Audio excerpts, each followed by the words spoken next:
तो ये सभी ओरल प्लेसमेंट थेरेपी के पार्ट हैं। Oral placement therapy basically oral motor exercises, oral motor exercises में सारी हमारी वैरायटी ऑफ एक्सरसाइजेज इंक्लूड हैं, जिसमें कि टंग की एक्सरसाइज होती हैं, जैसे कि टंग के साइड टू साइड मूवमेंट्स में holding of the tongue, then alternate movements कराए जाते हैं, डाउनवर्ड एंड अपवर्ड मूवमेंट्स होते हैं टंग के, देन लिप्स के मूवमेंट्स हैं, लिप्स में लिप्स की स्ट्रेचिंग है, पकरिंग ऑफ द लिप्स है, देन रिट्रैक्शन है, स्माइल है।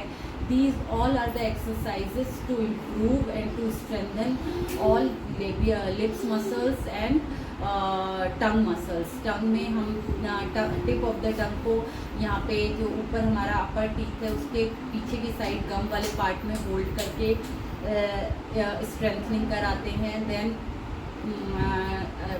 कई बार बच्चों के केसेस में लिक करने के लिए बोलते हैं, यहाँ पे हनी लगा के अलग अलग प्लेसेस पे टिप ऑफ द टंग से बच्चे को लिक कराने के लिए बोलते हैं। तो there are variety of exercises which are include in oral placement therapy, oral motor exercises.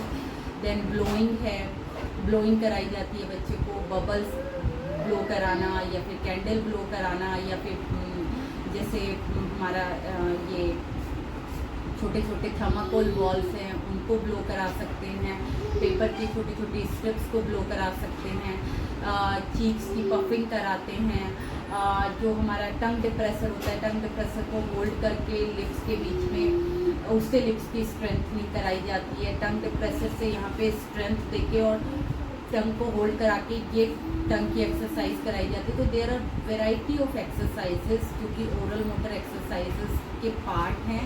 इसके अलावा हम जो अपने थेरेपी में इंक्लूड करते हैं, ओरल मोटर ब्रश इंक्लूड करते हैं। ओरल मोटर ब्रश से चीक्स मसल्स की स्पेशली और गम्स की अंदर की साइड और बाहर की साइड से मसाज करते हैं, जिससे मसाज करने से जो मसल्स हैं वो स्टिमुलेट होती है, और मसल्स स्टिमुलेट होके जो ब्रेन के एरिया, जो मोटर मूवमेंट्स को कंट्रोल करते हैं उनको एक्टिवेट करते हैं, जिससे कि स्पीच की क्लैरिटी में हेल्प मिलती है।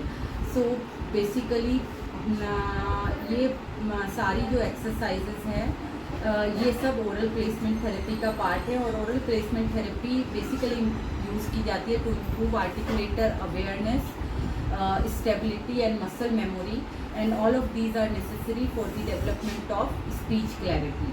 सो बेसिकली हम जो अपनी थेरेपी यहाँ पे करते हैं, मैं सबको यही एडवाइस करती हूँ कि हर बच्चे का एक हम ओरल मोटर किट बना के रखें। ओरल मोटर किट के कुछ पर्टिकुलर पार्ट, कुछ एसेसरीज़ हैं जो उस किट में हमेशा रहनी चाहिए, और हर थेरेपी का एक पार्ट जो है वो ओरल मोटर एक्सरसाइज का होना चाहिए, ओरल प्लेसमेंट थेरेपी का होना चाहिए। तो ओरल मोटर किट में क्या क्या चीज़ें इंक्लूडेड हैं, जैसे ग्लव्स हैं, बैलून्स हैं, स्ट्रॉ है, ओरल ब्रश है, बाउल है, हनी है, थर्माकोल बॉल्स हैं, लाइटर है, विसल है, आइसक्रीम स्टिक है। These all are the things which should be included in a oral motor kit while we are providing speech therapy or oral placement therapy to a kid for improving speech clarity. Thank you. हम बात कर रहे हैं oral placement therapy के बारे में। Oral placement therapy एक therapy है, स्पीच थेरेपी का पार्ट है, which utilizes a combination of auditory stimulation, visual stimulation and tactile stimulation to improve speech clarity and also to improve strengthening of oral and speech muscles. As we all know that while we are speaking, we are using all of our labial muscles, articulator muscles. So to improve strength of articulator muscles, we do oral placement therapy. Oral placement therapy में basically बहुत सारी exercises include होती हैं जो कि speech therapy के दौरान कराई जाती हैं। जैसे बेसिकली जो बच्चे हमारे पास आते हैं जिनको की स्पीच की क्लैरिटी नहीं है, मिस आर्टिकुलेशन है ड्यू टू